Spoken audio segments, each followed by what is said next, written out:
What are you going to stop doing in the coming year? And this question, and in fact, the next 3 questions come from a very simple planning tool that businesses have been using forever. I mean, I'm talking like Harvard Business School, the world's leading brands, the most sophisticated executive teams of publicly traded companies, the best coaches on the planet use this tool just called Stop, Start, Continue. It just cuts right through the BS and helps you focus on what is it that I need to stop doing? What do I need to start doing? And what am I going to continue doing? Because we often forget when we're setting goals, continue. What am I going to continue doing? And you're not going to forget that part because we're using these 7 questions. And so question number 4, what are you going to stop doing in the next year? And for me, I'm looking back at my answers that I wrote down 12 months ago. And 12 months ago, you know what I said? I'm going to stop traveling for work. I'm just not doing it. I'm going to stop traveling for work. And I used to do like 30 or 40 keynotes a year. It was a huge part of the business, but it was draining me. Got to stop doing it. I'm very proud to say I did 7 speeches this year. That's it. That's a huge change. I should now probably put that on one of the highlights of the year, right? And again, this is why this becomes such an iterative process. The other thing I said I'm going to stop doing is I'm going to stop bitching about menopause because it's not helping me accept who I am. And I'm just going to get to work and I'm going to lean in and I'm going to learn. And what I learned is it's all about strength training and protein, people. Strength training, protein, and hormone replacement therapy if it's safe for you. And it works. Now, when I ask myself this question, what am I going to stop doing? Oh my God. It's a hard one. I want to stop allowing myself to stay in projects or situations where I feel that friction or frustration. And I just want to get laser focused on weeding out like process things that aren't working or dynamics with people that aren't working and just stop tolerating anything less than just peace and ease. And I've started doing that with my family where I said to Chris the other day, there's something that we're working on together and he was starting to get really nervous that it's not going to work out. And I'm like, can we just bring ease to this? It's either going to work or it's not going to work, but like kind of getting all agitated about it, it doesn't help. Can we just bring ease to this? And I've started saying it with certain people in my family that can get an edge in their voice. Can I get that you're frustrated? Can we just dial down the tone a little bit? Can we just take a deep breath and talk through this without the intensity? And this idea that I'm going to stop allowing that friction and intensity around me, and I'm going to really kind of be focused on protecting a more peaceful state. It doesn't mean I'm going to be steamrolled. It just means there's an energy thing that I really don't want to buy into. I don't want to get sucked into. It's really important to me. What else am I going to stop doing? I'm stopping myself from trying to solve my kids' problems and giving them advice and teaching myself to just listen. And that's helping a lot. And I'm sure I'll come to more. And like, that's the thing. I'm doing this live with you, so it doesn't sound very professional the way I'm talking right now. And I'm sort of like your friend. It'd be like you and I sitting at lunch together and we're like, well, I don't know. What am I going to stop doing? And that's the other reason to come back to this and listen and to write things down, because you can add things to the list. You can truly, like come back to this, because once you kind of start chipping away at this, more and more and more opens up. I'm going to stop making work my number one priority. Like it's been taking over my life. And part of that's because the book is launching right now, but I really do not want to take on more projects next year. Like, there it is. That's it. See, I just discovered it by talking to you. I need to stop adding things.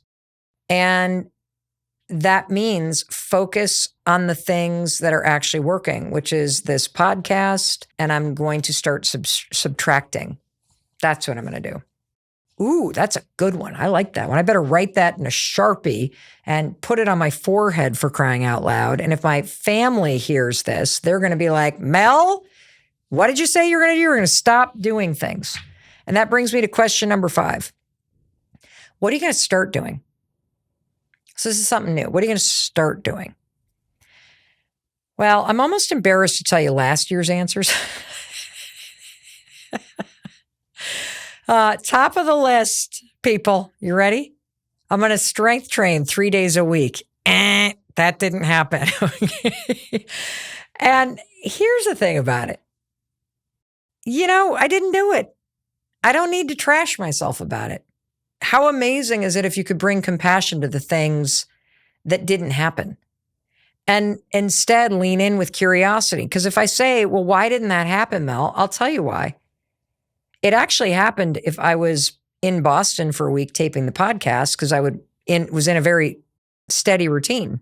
And it would happen if I happened to be in Vermont for a stretch. It didn't happen when things got crazy. And that tells me more data, which is my life doesn't work when I shop when I'm hungry. My life doesn't work when I say yes to too many things. My life doesn't work, and the things that I need don't fall in place if I get too ambitious around what I think I can get done. That it's in slowing down and getting into more of a rhythm that I actually feel better. And that's personal for me, which means I got to bring that to my goals. And do you want to know what's fascinating? If I hadn't done this audit, my plan for next year would be more. I got to do more. I got to take on more. I got to do this. I got to do that. I got to do the other thing. My audit is telling me, actually, Mel, no, you got to do less. You got to focus on the things that actually matter.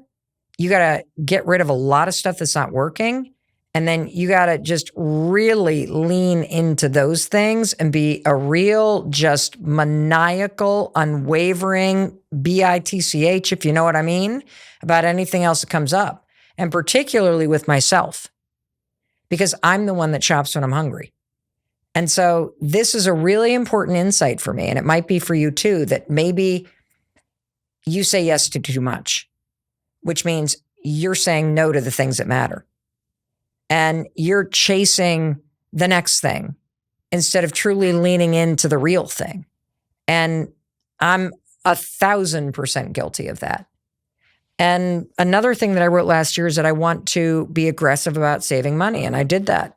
And it was on my list. And it was a reminder. And it's only when it's in front of my face that I remember to do it. And I think you're going to find the same thing. And so it's very clear to me what I need to start doing. And that is being more disciplined about just focusing on the core things that matter to me instead of expand. You can get so romanced by doing more, especially this time of year. Do you know how radical and defiant it is to say, nope, my goals for the next year, I'm actually going to do less.